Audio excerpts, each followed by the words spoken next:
Hello and welcome to another Raw Sport interview.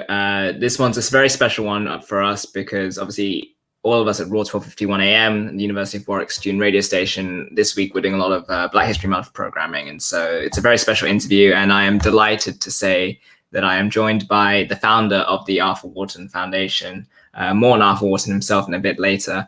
But I've got Shaun Campbell with me. Shaun, thank you very much for doing this, and it's great to speak to you.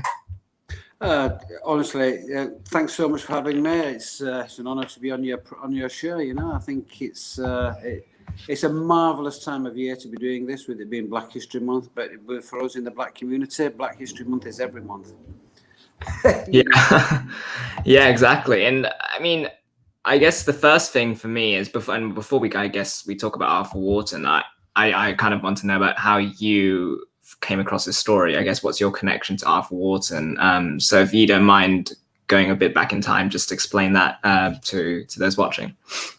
Yeah, I was asked back in 2007 to give a talk for Black History Month at Middlesbrough Town Hall, and while I was on stage talking, saw this brochure, and it had the name Arthur Wharton, and naturally, you know, curiosity gets the better of you. You pick it up, have a read. And then, honestly, Josh, to hear the story of this man in written word, in one little page, and to realise that throughout all of my years in life, I've never heard of him, I thought, how can that be right? The man was a remarkable sporting icon. So I went back to Darlington, got into my shop. I'm a bit of an artist, so I started creating a bit of an art tribute to him. And some other person came in the shop and then went down to the press and said, oh, there's a guy painting a picture about a local hero. The next thing you know, journalists being journalists, in the paper the next day, a local businessman starts a campaign to honour Arthur Wharton. I really hadn't started a campaign. And the rest is history, really, from there. I just found that, you know, it had taken so long for people to achieve anything in his name that I felt that, yeah, okay, I'll start a campaign and let's see where we go with it. And thankfully, it worked out beautifully, you know. Yeah, I mean, I'll share with you, I guess my first experience coming across the name Arthur Wharton came in a book written by Ed Aarons recently, Made in Africa. And I mean, in that book, he kind of chronicles the history of African footballers in England. Yeah, that's where I first came across his name. And I guess, I guess a follow-up question to that is obviously because it's a name and a story that not many people know about. In Darlington, obviously, that's where football-wise, he's most closely linked to. What was the perception of him? I mean, what did people in Darlington know about him, first of all? And has the perception changed at all? Well, I suppose in 1883, when Arthur first came to Darlington, I suppose that, you know, there weren't really many members of the Black community around, so it wasn't a threat to the society of the day. In that concept, then you have to understand that Arthur was more of a novelty. So the kind of racism that we see, you know, it's like a tsunami at the moment, the racism in the world, you know, it's not like a ripple in the sea. Yeah. It really is growing some awful strength. But back in the day, there really wasn't the threat to the indigenous community here, you know, the white people here, from black and brown people. You know, there were so few around. But as we know, as you know, the population grows and there are more black and brown people, seems like more of a threat. So, you know, the vitriol and the abuse that people get, the kind of racist, I mean, it's just appalling at the moment, Josh. Wherever you turn, there's something linked with racism. And it's things like Brexit, it's things like Trump, it's things like, you know, poor economy, people strap their belts tighter, and it always makes the foreigner look like they're the one taking from the local population, which isn't the case at all. But for Arthur, you have to understand that when he came to Darlington in 1883, he came to study as a Methodist preacher. You know, the underpinning of his character was through that religion. One fine day, the then trainer of Darlington Cricket and Football Club saw this young man with a turn of speed and thought, my God, he's quick. Fancy a game of football, you know, fancy doing a bit of running. And next thing you know, Arthur Wharton just achieved so much so soon. He becomes the world's first black professional footballer, the world's first fastest man on the planet, running the 100 yards in 10 seconds dead at the home of Chelsea Football Club, Stamford Bridge, 3rd of July, 1886. He then went on to be a professional cricketer, professional rugby player, and a cycling champion. The guy was phenomenal, but he did all that kind of at the same time, you know? So Yeah, and I guess, you know, what I'm interested. I know to know. I mean, you've kind of loosely explained this there, but I guess what was when for you when you were coming across it? What was the thing that was there anything that surprised you about it? Was there anything that particularly, yeah, was there anything particular that stood out to you about when you first kind of heard about his story?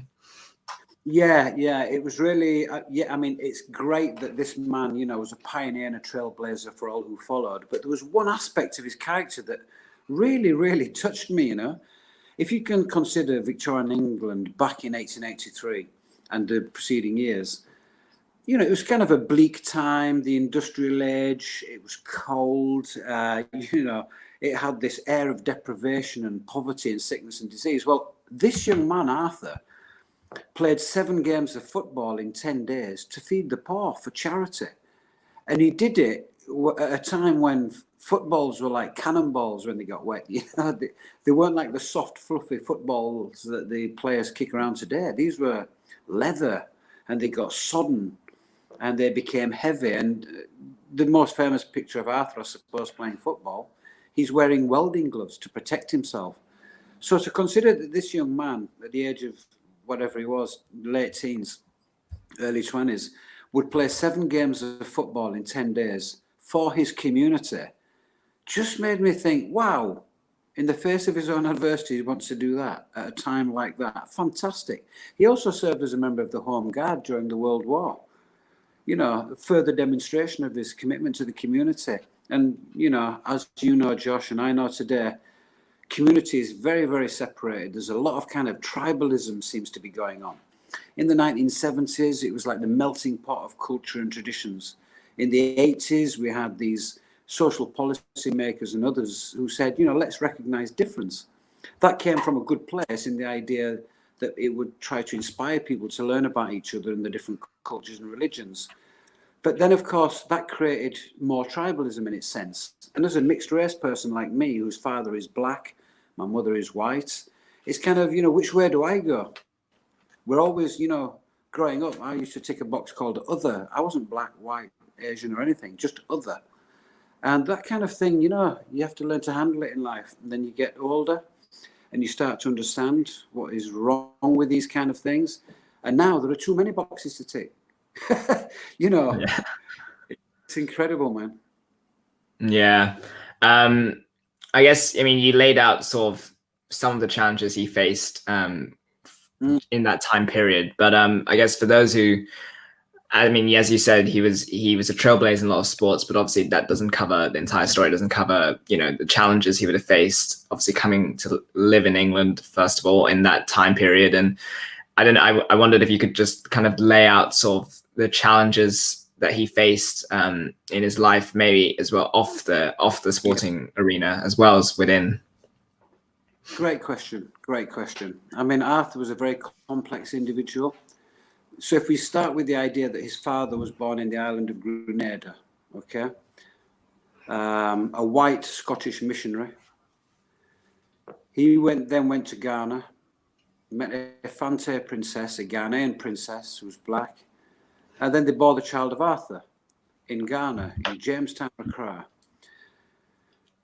Throughout Arthur's life in the UK and in Ghana, it was against the backdrop of the Ashanti Wars in Ghana, which was a serious conflict between the British and the Ghanaians, and it was during that kind of thing that Arthur came over to the UK. What Arthur had to wrestle with, I suppose, his biggest wrestle away from the football pitch must have been his religion, because the whole family was steeped in being missionaries with the Methodist Church, you know, and Arthur actually came to Darlington to study as a Methodist preacher. So he must have had that terrible fight within himself. And ironically, just yesterday, we've created a rather impressive mural of Arthur Wharton ahead of the next week, 28th of October, which is the 155th anniversary. You have to remember, Josh, this young man was born the year of the abolition of slavery in America, 1865. Yeah. You know, I mean, there's something kind of symbolic about that for us and for the date of Arthur's birth. And next week, marks 155 years of that.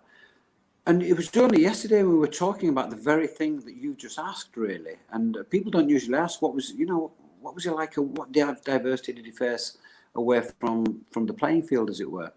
Well, this young man also went on to run a tobacconist.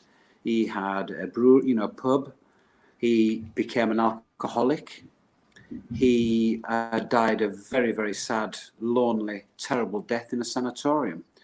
So to think that this kind of Beckham-esque type character, because he was very, very well thought of as a sportsman, would be left in 1930 to lay in an unmarked grave until 1997, 98. After all of that contribution, there is not a black or brown footballer, athlete, cricketer, rugby player, or cyclist that doesn't owe the nod of their hat to Arthur Wharton, because he was the first real pioneer and trailblazer for all who followed.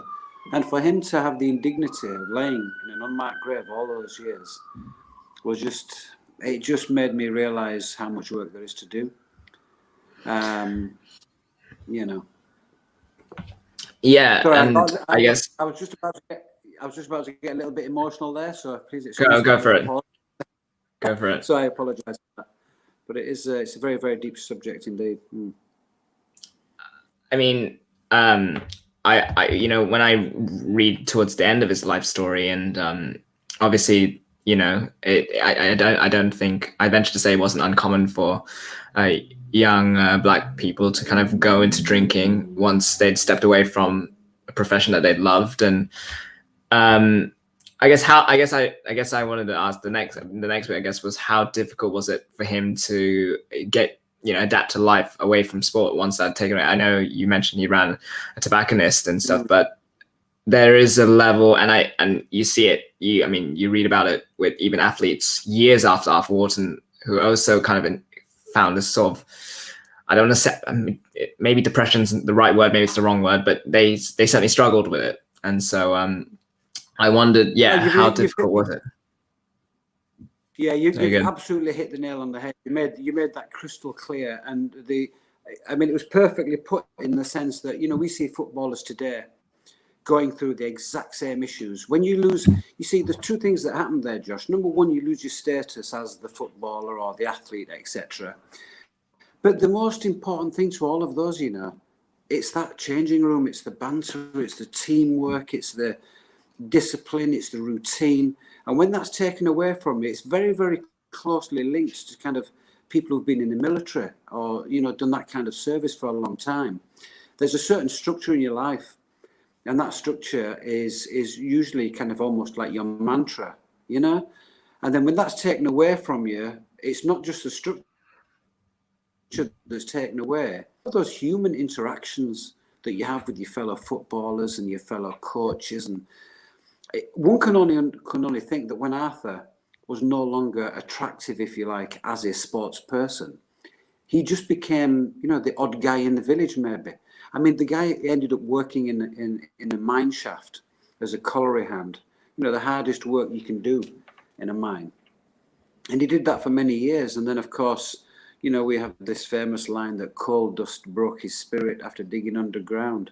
Sing hallelujah for Arthur, a hero I have found. And it's just something that stays with us.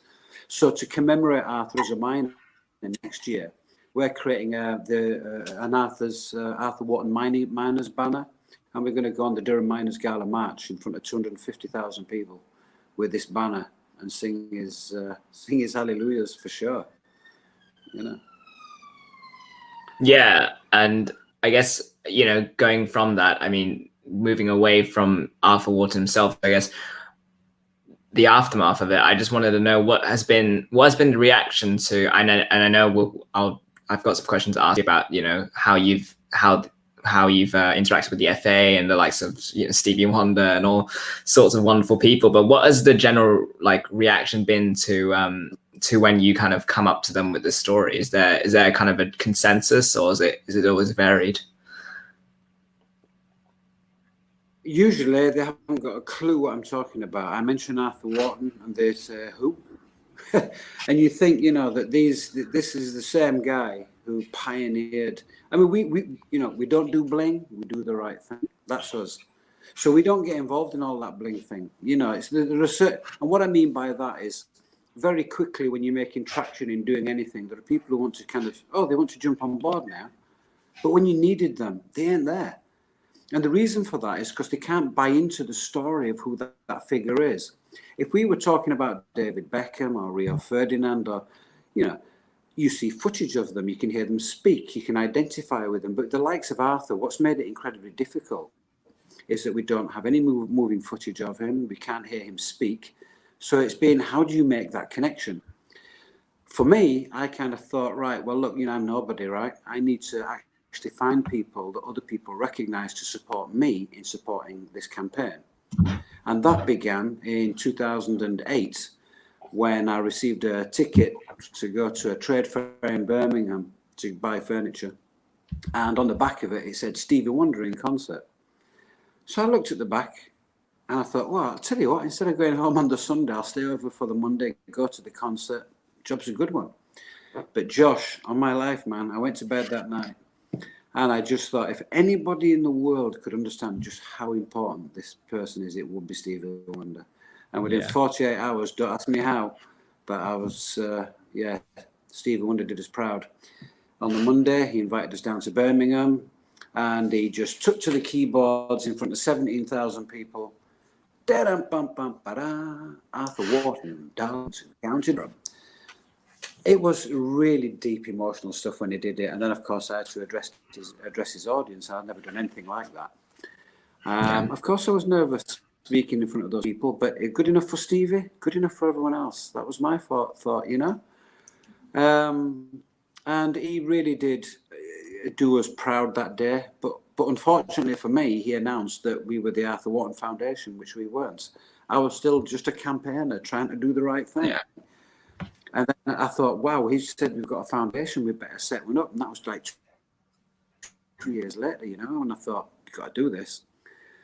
And then the people started contacting me, I contacted them, and before you knew it, it was a case of, right, I don't want any money from any charity, from any individual, until every single authority in this world that has a duty and a responsibility for the legacy of Arthur and made aware of him, and they stump up the cash between themselves for me to make that 16-foot magnificent statue be realised.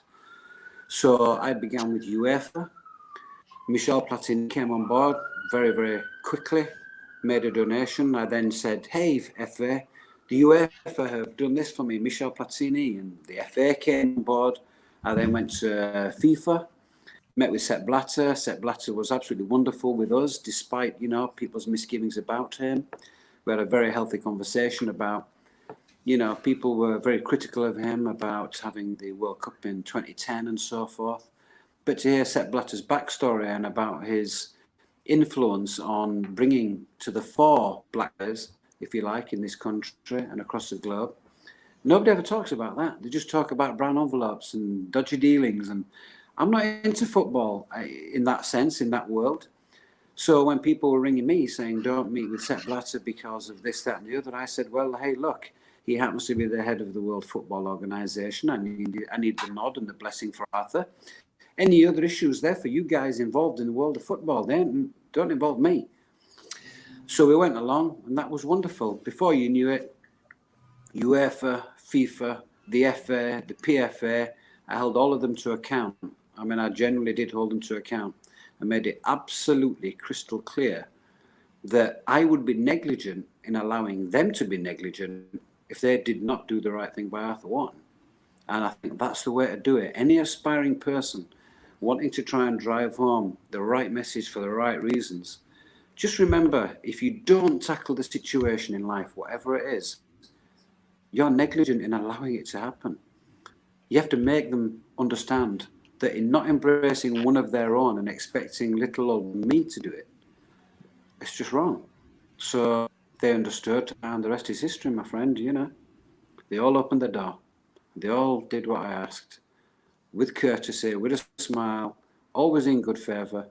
But if you don't open the door, metaphorically speaking, it will be kicked in to make you open your eyes to be absolutely sure that as a football authority, your responsibilities to do the right thing all of the time is absolutely paramount, because they're the messages that our children and young people today abide by. When you see cheating on the pitch, you wouldn't see Arthur Wharton cheating on the pitch.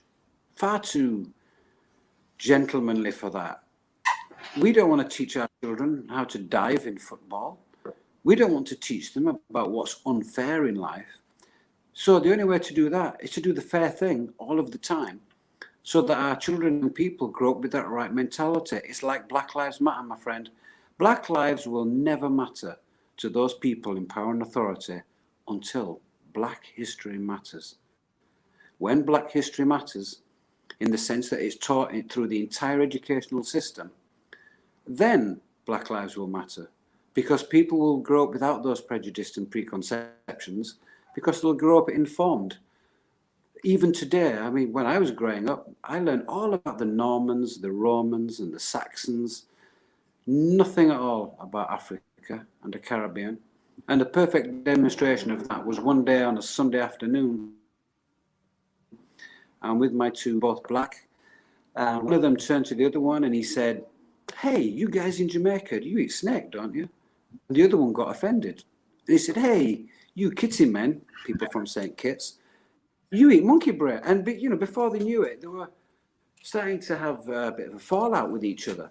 So I jumped in to separate them, and they both basically turned around and said, "Shaun, you don't know where you're from." Being mixed race. And it cut me like a knife, man. It was so deep.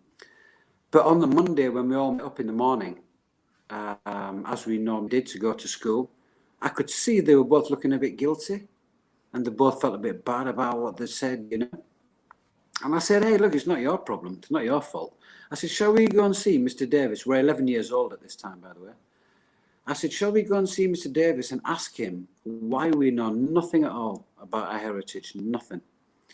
Because we're arguing about and making up these ridiculous comments about what you do in each other's country, and we don't actually know. We walked into the classroom. "Hello, Campbell," said Mr. Davis. "How are you?" I said, "I'm fine, sir." And we really like Mr. Davis as well. Good guy.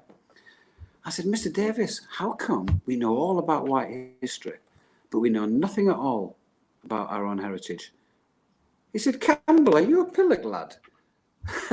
I only teach what I get told to teach.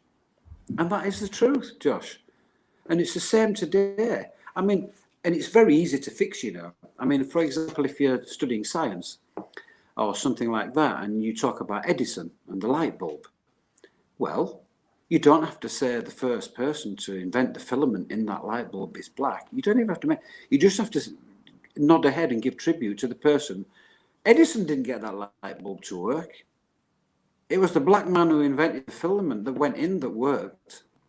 So, do you know his name? No. Find out his name. But it's very easy in a science class just to say, Edison and so, this is how it came about, and have a black presence that way. You don't have to say, "Oh, it's Black History Month, let's learn about the black inventors." What the fuck is the point in that? Oh, sorry, but I apologise to anybody. No, it's all right. That was just it's all good. fault. That's all good. My apologies. It's all good. All right. No, these questions, yeah. No, I realize we don't have you for a whole lot longer, but I would be remiss if I didn't ask you about the, I believe it's 2014 when Arthur Wharton statue gets erected in St. George's Park. And obviously you send me the video of it, and we'll put the video description, the link down for people to go find that video as well. Just what were you must have been very proud of that moment. And I've obviously, I've read quotes from the likes of Viv Anderson, who were there at the time as well. And you can see what it means to those players as well, to have that statue up there as well. What a day, Josh. To be honest with you, it was one of those days where you obviously want everything to go well. You've thought long and hard about how important this is to you. But when I do these things, I kind of go numb for a while, and it's kind of like it's a conscious thing, where I just have to try and separate the emotion from the event, because I'm an emotional guy, really. And what I don't want to do, I don't want to make it about me weeping or something. So you have to have this ambassadorial kind of stance and just know in your heart of hearts that you've done it for the right reasons and it ain't for you. It's for Arthur Wharton and his legacy. And that legacy is for people like you, young people like me, for people to kind of learn from and understand that whatever adversity that you face in life, somebody like Arthur, when you think of his adversity and how he rose above it and achieved great things, even though he laid forgotten for so many years, somebody like me will come along and will remember you. You know, never give up on that kind of thing, because there's always a Shaun Campbell out there somewhere, I hope. But to answer your question properly, in terms of that statue, to have the likes of Cyril Regis, God rest his soul, man, he was so close to us. Yeah. He passed away obviously last year. Brendan Batson, Viv Anderson, Paul Davis, Chrissy Houghton, you know, the people who really are the pioneers and man, when these guys turned up and we did our thing, and we just type in FA.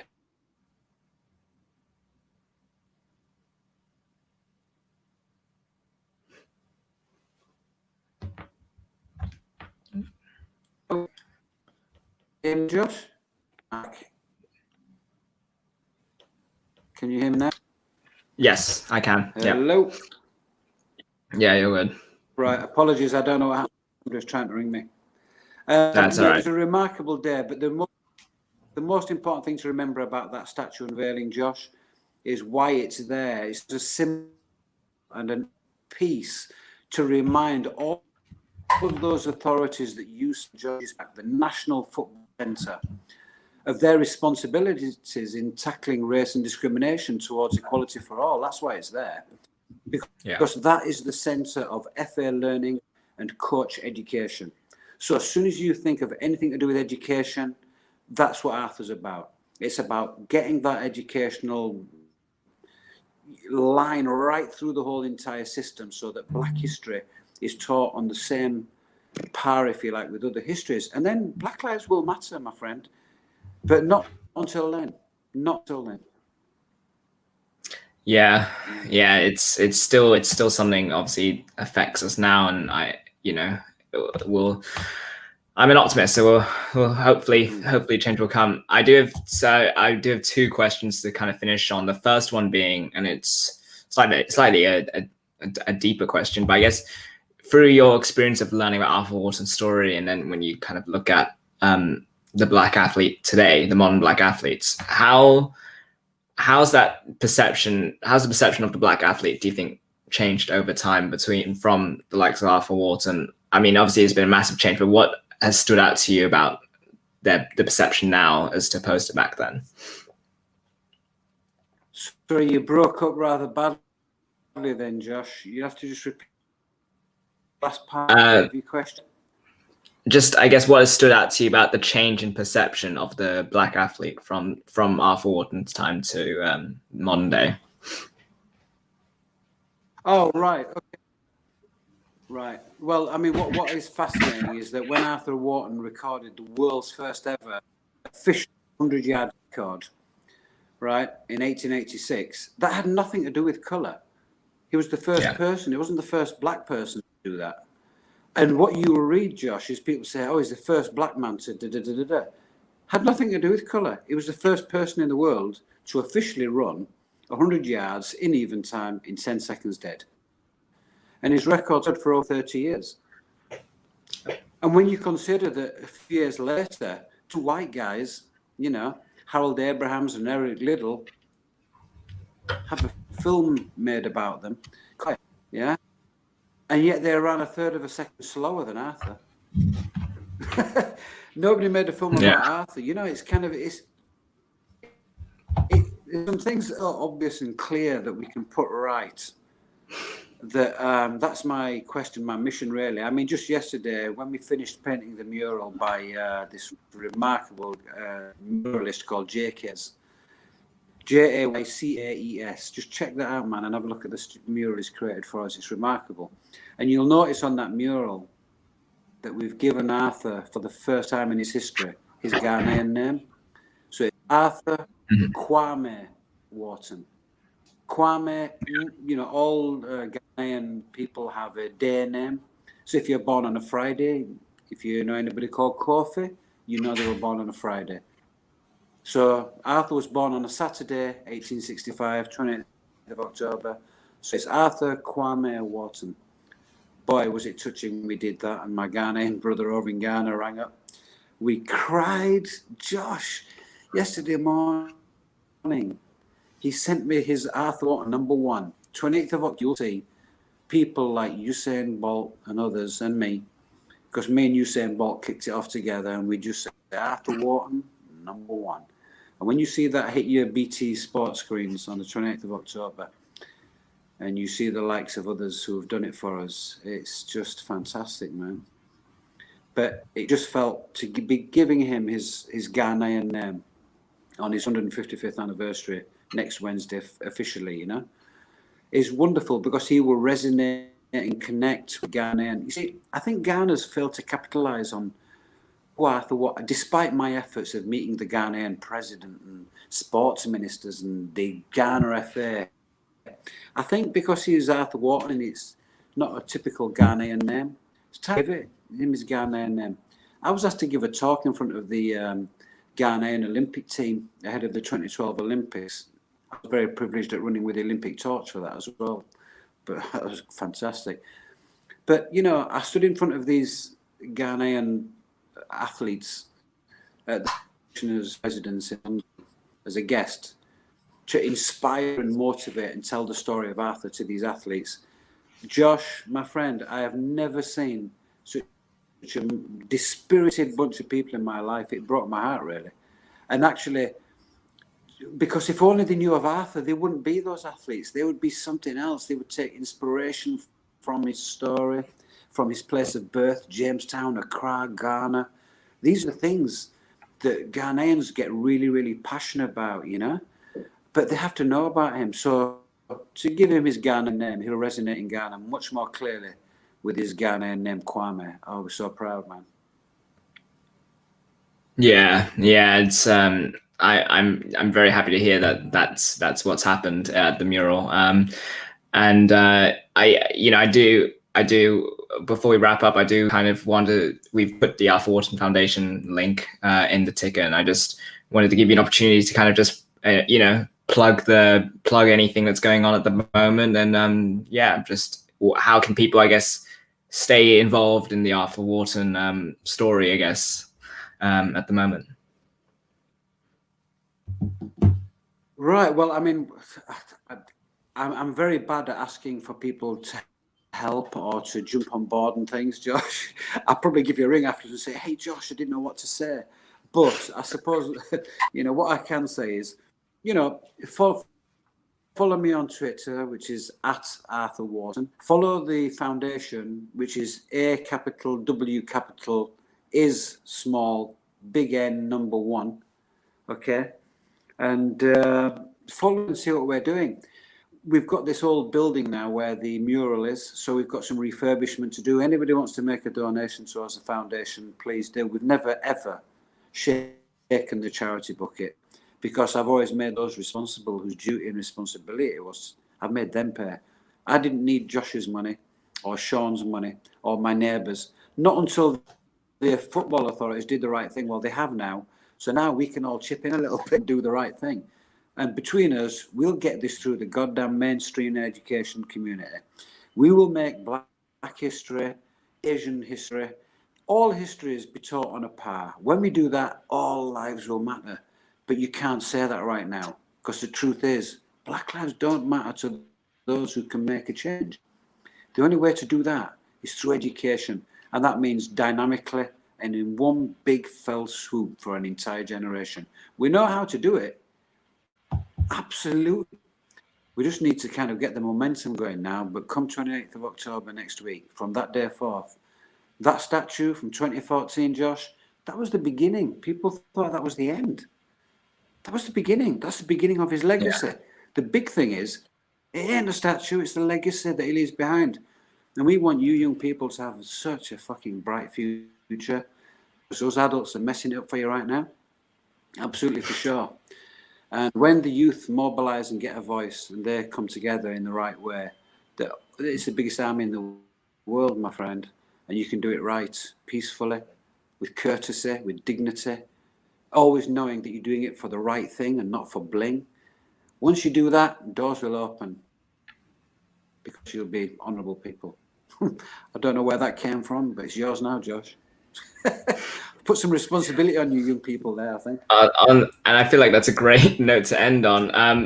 So for people who, I mean, we mentioned the BT Sport thing. So next, am I right? Is it next week or is it in a couple of weeks' time? It'll be shown. Yeah, next week, 28th of October, there are a few things happening which I'm not kind of at liberty to say, but it's totally exciting. I mean, just make sure across the BT platforms, and you'll find a lot of stuff going on. I mean, it's fantastic, man. Or you can go to the Arthur Wharton Foundation on Facebook as well, also on Instagram, and just follow what we're doing. But Josh, we're in touch now, right? So any updates you need, you just give me a ring. You got my number. You want me to do a follow-up because you want me, just give me a bell, man. We'll do the right thing because I can tell you're an inspirational dude as well. Yeah, I will absolutely make use of that, of the contact we now have. So with that, I know you're busy, so we'll wrap it up. We'll wrap it up there. But thank you so much, Shaun, for having a great conversation. Everyone should definitely check out what's coming with the Arthur Wharton Foundation, which we've got the links down there. So again, huge thank you for coming on. Josh, thank you so much for having me. To any listeners out there, I just want to thank you for, putting up with my kind of long curly hair, which has gone a bit wild from the wind today. But at the same time, we've all got a sense of responsibility to do the right thing. Don't follow the bling. That's the thing. You've got to do it without any ego, without any sense of superiority. But you do have confidence. The only thing in life that matters is your own individual strength of character. You develop that, my friends, and you'll be great. Thanks for having me, and I'll see you again. Right, and we will be back next on Saturday with our Raw Sport Crunch streams. Until then, have a great rest of the day, everyone.